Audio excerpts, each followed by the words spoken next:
20절 욥은 하나님께 나아가 말할 때 두 가지를 구하게 됩니다. 하나는 하나님 나를 어떠한 상황에서도 손을 대지 마옵소서라고 이렇게 기도를 합니다.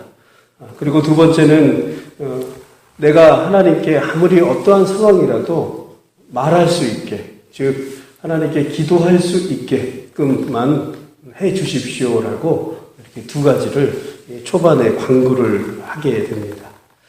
그러면서 자기가 이렇게 기도를 하려고 주께서 길을 열어주세요라고 하는 것은 그 자신의 무고함, 자신의 죄 없음을 하나님께 간구할 수 있는 그 통로를 만들어주세요라고 그렇게 간구를 하는 것입니다. 마치 이것은 하나님이 자신을 너무나도 어떤 죄 가운데로 몰아간, 그리고 그 죄의 결과로 자신이 큰 형벌과 고난 가운데 있다라고 하는 그런 느낌을 사실은 이 욥의 기도를 통해서 오늘 우리가 느끼게 됩니다.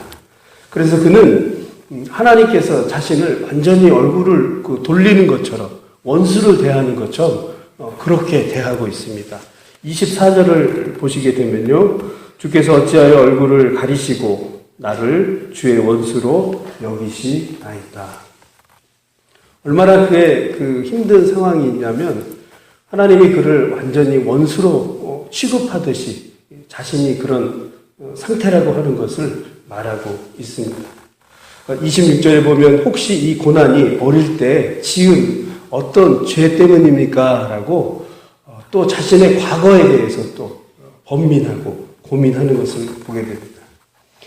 지금 요 앞부분만 보더라도 우리는 욥의 아주 그 복잡하고 힘든 그런 심리 상태를 볼 수가 있습니다. 사람이 고난을 당하게 되면 그 고난을 받는 이유에 대해서 신앙인이라면 하나님께 사실은 묻게 됩니다. 그런 과정을 겪게 되죠. 그리고 그 과정이 지나게 되면, 그리고 하나님께서 계속해서 침묵하고 하나님이 없는 것을 느끼게 되면 그때는 하나님을 또 원망하는 과정을 겪게 됩니다. 심지어 하나님의 존재에 대해서 의심하기까지 합니다. 그리고 욥이 이 마지막 부분에 보면 자신을 원수를 대하듯이 그렇게 나를 원수로 대합니까? 라고 또 우리 신앙인은 그 고통 가운데서 그런 심리 상태를 욥과 같이 가질 수 있다라고 하는 것입니다. 고난을 받는 중에 많은 신자들은 사실 이러한 과정을 겪게 됩니다. 욥이 고난의 상황 속에서도 이런 아주 복잡하고 아주 힘든 그런 상황을 겪고 있지만 결국에는 욥은 하나님을 신뢰했다라고 하는 것입니다. 하나님을 향한 믿음과 신앙이 없었다면 이렇게 복잡한 심리 상태가 펼쳐질 그런 일이 만무하거든요. 오히려 그는 하나님을 그 이면에 단단하게 붙들었기 때문에 하나님이 없어 보이고 마치 자기를 원수 대하듯 그런 느낌을 받은 것입니다. 고난 중에 하나님의 존재와 일하심, 여전히 자신을 사랑하시고 있다라고 하는 것, 그 믿음의 동기가 있기 때문에 사실은 이런 복잡한 심리 상태가 욥에게 펼쳐진 것입니다. 14장 1절에서 4절까지는요, 인간의 얼마나 가련한 존재인지에 대해서 설명을 하고 있습니다. 꽃처럼 잠깐 피었다가 질 그런 존재, 그리고 하나님의 창조자의 그 만지심이 아니면 우리는 아무것도 아닌 아주 쉽고 버려질 만한 그런 존재다라고 하는 것을 설명을 하고 있고요. 그 다음에 5절에서 6절에 보면 하나님이 정하신 것이지만 그래도 인생을 좀 편하게 해주시고 이 괴로움을 면케 해주세요 라고 또다시 욥의 호소가 시작이 됩니다. 욥은 인간을 또 식물로 비유하면서 재생이나 부활이 가능해도 인간은 그렇지 못하다라고 하는 또 한탄을 7절에서 12절 사이에 또 하고 있습니다. 14장에서도 보면 계속해서 욥의 그 심리 상태가 들쭉날쭉하고 있는 것을 보게 됩니다. 어떠한 상황에서도 그래도 또 하나님 우리에게 소망을 주소서라고 또 계속 이어서 설명을 하고 있습니다. 22절 우리 한번 그의 가장 두드러진 표현 한번 읽어보도록 하겠습니다. 시작. 다만 그의 살이 아프고 그의 영혼이 애곡할 뿐이니라. 들쭉날쭉하면서도 결국 그는 또 그의 그 아픈 마음, 그의 살이 아프고 그의 영혼이 애곡할 뿐이니이다. 자신의 정말로 힘든 그런 상황들을 22절에 설명을 하고 있습니다. 오늘 본문을 보면 그야말로 욥의 마음 상태를 잘 알 수가 있습니다. 오늘날로 치면 욥은 지금 심각한 우울증에 빠져 있습니다. 인간에게 우울증은 최고의 마음 상태의 고통을 말해주고 있습니다. 깊은 그런 어두움에 빠져 있고요. 그 다음에 인간의 그 무가치함 속에 그 절망 가운데 빠져 있는 게 바로 우울증이라고 하는 것입니다. 때로는 그러한 현상이 불면증으로 또 밥을 먹지 못하는 그런 상황까지, 성경에는 그렇게 자세하게 나와 있지 않지만 사실은 욥이 아마 이러한 깊은 무기력증, 힘든 그런 상황에 빠져 있었을 것입니다.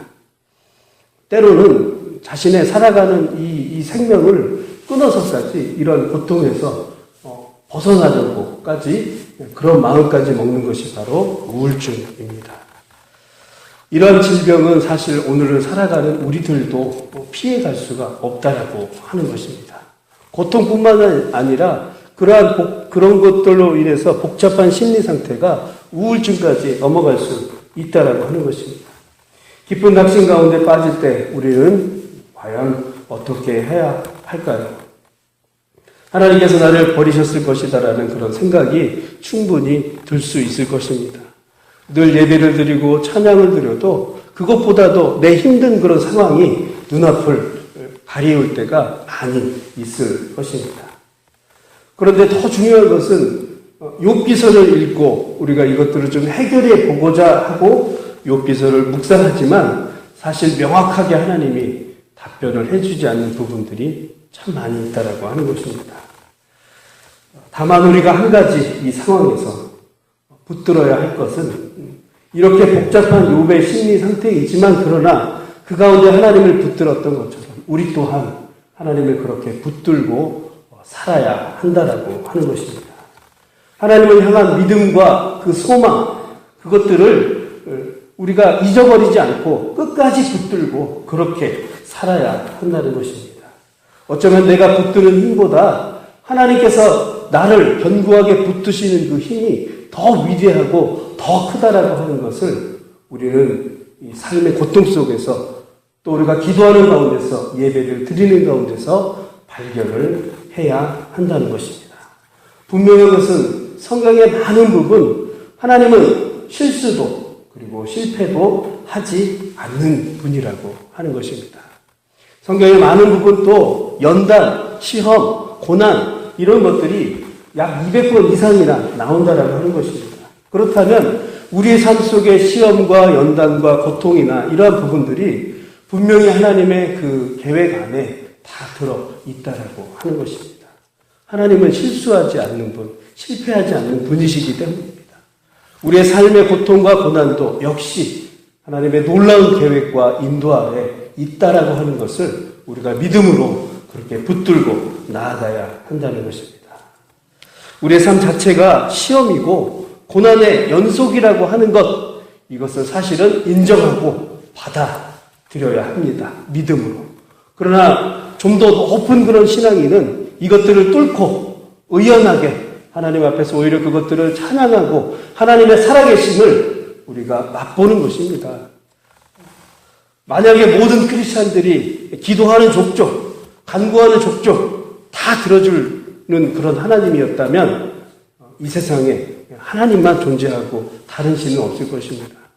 오히려 힘든 가운데서 하나님을 붙들 때 그때 더 깊은 하나님의 은혜와 그리고 신실한 하나님을 우리가 더 붙들 수 있다라고 하는 것입니다. 이 구약에 보면 히스기야도 동일하게 힘든 그런 상황이 있었습니다. 역대하 33장에 보면 히스기야가 기도로 생명을 연장하고 그의 그 말년을 보면 굉장히 부유하고 부강한 그런 나라를 이끌게 됩니다. 이때 바벨론 방백들이 이 히스기야에게 찾아와서 그에게 이러한 이적들에 대해서 묻게 됩니다. 근데 사실은 답변을 참 잘해야 되거든요. 그렇지 않으면은 또 바벨론의 속국이 될 수 있는 그런 상황이 생깁니다. 그런데 역대하 33장 31절에 보면 하나님은 그에게 이렇게 상황을 만들어 주십니다. 하나님의 히스기야를 떠나시고 그의 심중에 있는 것을 다 알고자 하사 시험하셨더라. 하나님이 히스기야를 잠시 떠납니다. 그리고 그 떠난 가운데서 그의 심중에, 그러니까 그의 믿음이 하나님을 향해서 어떻게 하고 있는지에 대해서 알고자 그를 시험을 하게 됩니다. 하나님은 어쩌면 우리의 고통과 고난 가운데서도 내버려 두는 것은 우리의 믿음과 우리의 그 신앙이 자신을 향해서 얼만큼 있는지를 확인하기 위해서 또 홀로 내버려 두실 수 있다라고 하는 것입니다. 그리고 그 기간 동안에 우리는 약점을 발견하게 되고 오히려 하나님을 붙들 수 있는 그런 계기가 된다라고 하는 것입니다.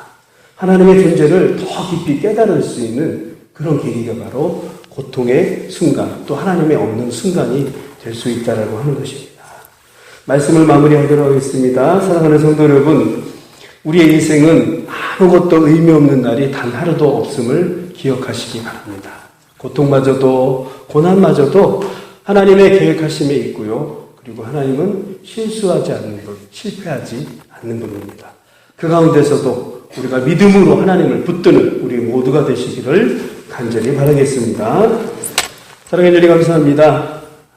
우리의 믿음으로 살아가기에는 참 연약하고 부족한 나날들이 늘 우리 앞에 다가옵니다. 그러나 그 가운데 하나님 우리가 말씀을 붙들고 여전히 우리를 강하게 붙드시는 주님을 바라보게 하여 주시옵소서. 때로는 하나님이 없는 것처럼 힘들고 어려운 그런 상황들이 다가올지라도 그러나 그 가운데서 우리가 주님을 찬양하게 하시고 오히려 더 열심히 기도하는 우리의 마음 상태 또 우리의 신앙생활이 될 수 있도록 주님 인도하여 주시옵소서. 오늘의 우리가 살아가는 날도 주님을 더 깊이 그래서 찬양하고 하나님을 영광스럽게 하는 그런 날이 될 수 있도록 주님 인도하여 주시옵소서. 예수님의 이름으로 기도드렸습니다. 아멘.